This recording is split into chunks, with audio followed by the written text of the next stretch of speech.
పెద్ద పెద్దోళ్లకు వాళ్ళ చేసేటువంటి లంగదందాలల్లా ఇక్కడ ఉన్నటువంటి రాజకీయ నాయకులు వాటాలు తీసుకుంటారు కాబట్టి ఇవాళ వాళ్ళు రోడ్ల మీదకి వచ్చి ప్రజల మీద దాడి చేసే స్థాయికి వచ్చింది వాళ్ళు.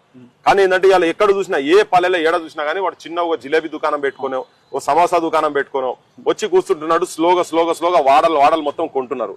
అవన్నీ ఇక్కడ మీద సంపాదించిన పైసలతోనే చేస్తున్నారు.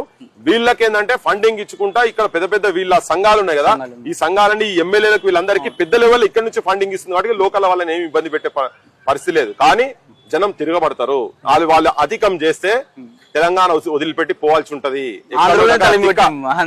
ఎక్కడో తిక్కలేస్తుంది. ఇది ఆల్రెడీ చర్చలు జరుగుతున్న కింద ఆల్రెడీ ఇక్కడ నార్త్ ఇండియాకి వచ్చిన వాళ్ళే బొచ్చడు మంది ఇప్పుడు మొత్తం కొనుక్కుంటున్నారు.